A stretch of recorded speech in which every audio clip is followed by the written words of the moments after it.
All the links to the original posts are given in the description. So now let's head straight to the video. Fiancé threw water on me and called me a whale, 4 months postpartum. That's just the beginning. What I mentioned in the title happened 2 weeks ago. Here is what happened last night into this morning. My fiancé made the choice to sleep on our brand new couch instead of sleeping in the bed with me for the 3rd night in a row. Granted, the couch is very comfortable and new, but this is getting suspicious. So this morning our baby wakes up around 4:30 a.m. and G comes into the room, asks if everything is okay and proceeds to go back to sleep on the couch. That didn't sit right with me for multiple reasons. One being that I solely take care of our child each and every night. I am going on a week now without true rest due to us consistently fighting every night and our baby waking up at all different hours of the night. 2. Because he is consciously choosing to leave me to sleep alone as well as take care of our child alone. This is not normal behavior from him, but have been fighting a lot recently. It seems like that is all we do anymore. Now back to this morning. I went into the living room and said, "Wow, I'm really glad we got this couch so you could avoid me." He said to shut the F up, B. Of course we began to argue and he again began to attack my weight, telling me to stop eating so much food, you fat B.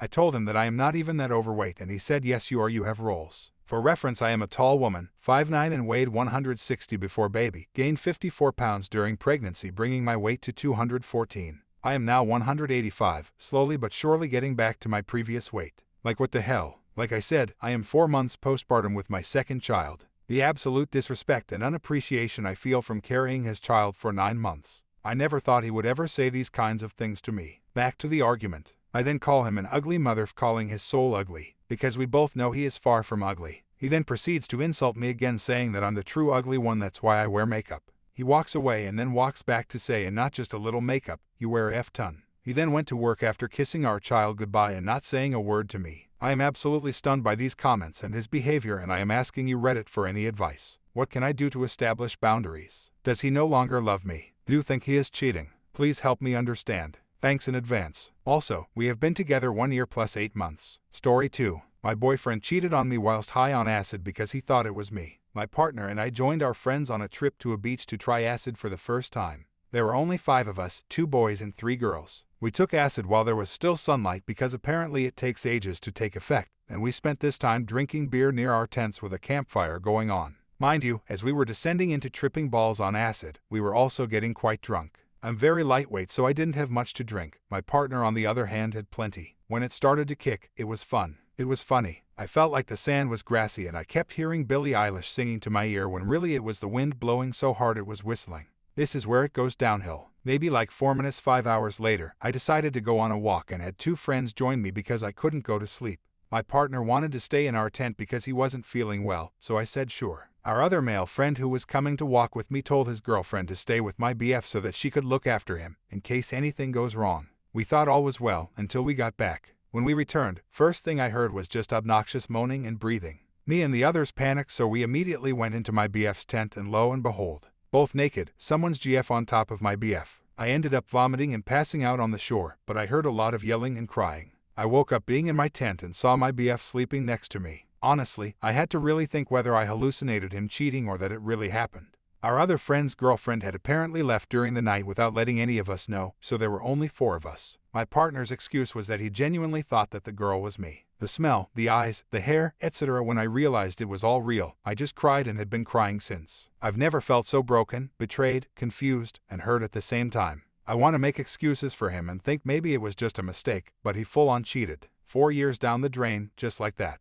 I've been staying at my sister's since we got back, but he hasn't stopped texting, calling me to apologize and say that he's disgusted of himself and that he genuinely thought it was me. I haven't spoken to him since, but I'm so tempted to. I miss him, but I'm just so hurt. I'm so confused. Should I break up with him for it? Edit. He'd been planning to propose to me for a month. He apparently made a custom order for an engagement ring to suit what I specifically liked. Told him that he can forget about proposing, as he'd fucked up big time. For context, the night it happened he said that it was so dark in the tent he could barely see anything and that the only light source was the campfire behind the tent. He wasn't wrong in that part, but surely you could feel and hear the difference. The girl had a deeper voice than I did and smelt entirely different from me, and she was blonde. I dyed my hair straight ginger. Dropping the proposal bomb on me just left me all the more confused and torn. How am I supposed to break up with him when he had been planning this all along? I feel like the asshole now even when I know I'm not. He knows I've been waiting for him to propose for over a year now. Story 3. My husband uses the same mop water for weeks and refuses to stop.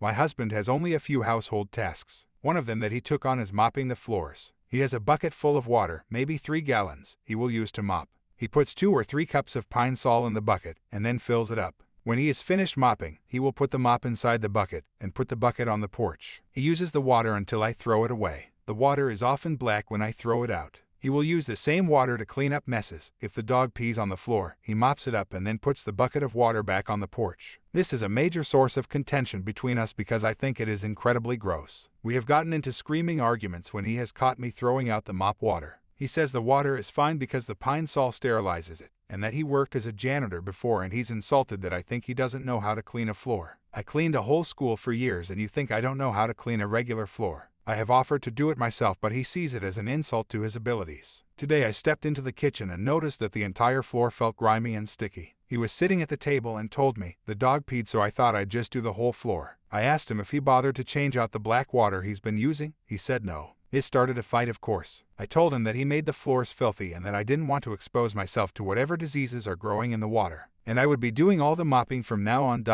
with Bona because we have hardwood floors. He told me he might as well not be in the house because clearly I don't respect any of his choices. He got his keys, got in the car, and drove off. He was gone for hours, came back and isn't talking to me. I feel like I'm going crazy. Is the pine sol actually sufficient? Am I making something huge out of nothing?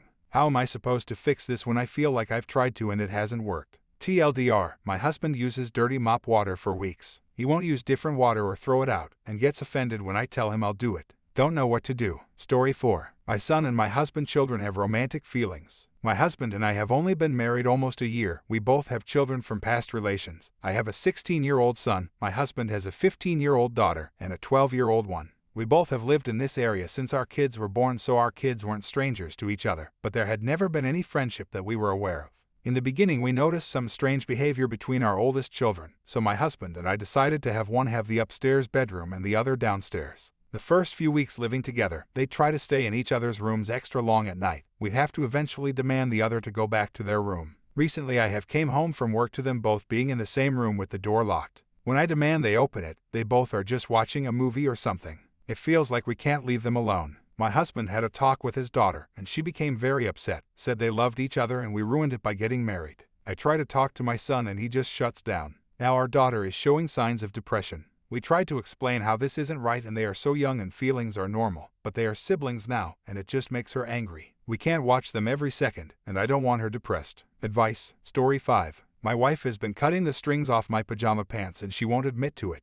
Not sure why. For background's sake, we have been married for 10 years. This behavior is pretty recent. This really isn't that bad, but I was hoping someone could have an explanation. Because I ask her about this and she just denies it, but we don't have kids so it can only be her. In the last year or so, I've been discovering the tie strings for my pajama pants have been disappearing.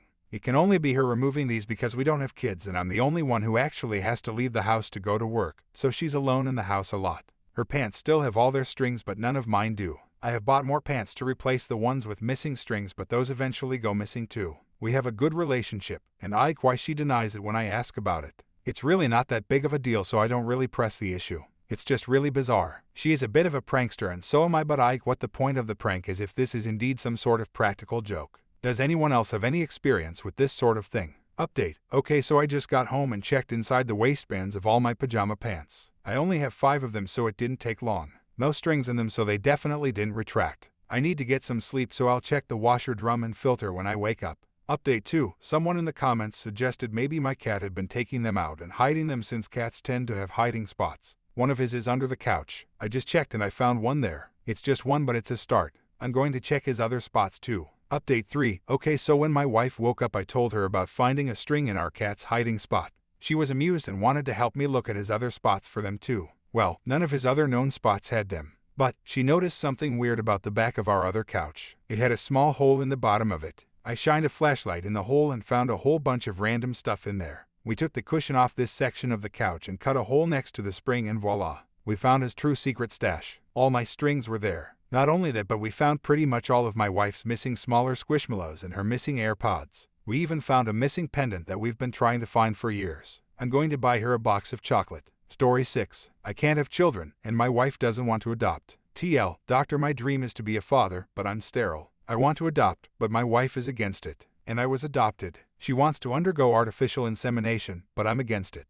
I'll share a bit of my personal story to help you understand the whole situation. I was abandoned by my biological parents when I was very young and was adopted when I was 8 years old. My adoptive parents were wonderful to me, and I have a brother who is the biological child of my adoptive parents, 3 years older than me. I believe that being abandoned had a profound impact on me, and I've always had a strong desire to be a father and have children. I met my wife when I was 19 and she was 18. I've always been open with her about my history, providing all the details, and I made it clear that my dream was to have a family with more than one child. She also expressed a desire to have a family, and this was never an issue. We got married, and it's been about 2 years since we decided it was time to have our first child. We started trying, but she didn't get pregnant, so we sought medical advice to understand if there was any issue. It was then that I found out I'm sterile, and my wife doesn't have any medical problems. I was devastated, but since I myself was adopted, I saw adoption as the ideal solution. I suggested to my wife that we should adopt, but she was against it. She cited reasons that are, in reality, based on prejudices against foster kids. I was deeply saddened by this because when you talk about one of those children, you're also talking about me. We've had many discussions, but I haven't been able to change her prejudiced views. On the other hand, she proposed that we should undergo artificial insemination with an anonymous donor. I disagreed with this because it would cost a lot of money, and I feel it's unfair to act so selfishly when there are thousands of children waiting to be adopted.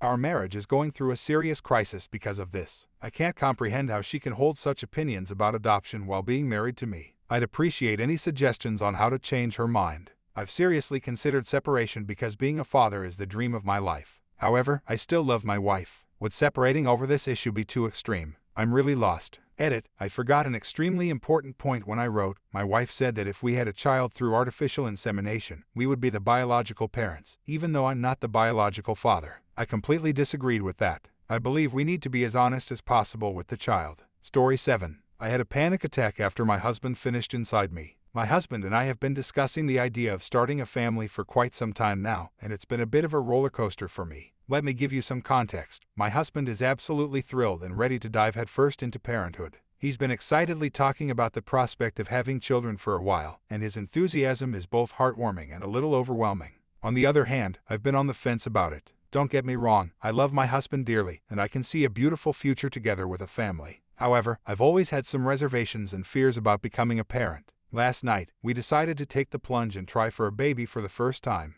My husband's excitement was infectious, and I wanted to share in his joy and start this journey together. But shortly after our intimate moment, I was hit by a wave of panic and anxiety. It was like a sudden storm of uncertainty, and I couldn't shake the feeling that I might not be ready for this life-altering step. I'm sharing this here because I desperately need advice, reassurance, or even just to hear from someone who's been through a similar situation. Is it normal to have doubts and fears when trying for a baby, even when you love your partner and want to start a family? How do you navigate this emotional turbulence? My husband has been incredibly understanding and supportive, but I can't help feeling like I might be letting him down. I want to be a good partner and potential mother, but I'm struggling with my own insecurities and anxieties. Has anyone here experienced a similar panic attack or moment of doubt during their journey to parenthood? If you like the story, hit the like and don't forget to subscribe the channel, and thanks for watching.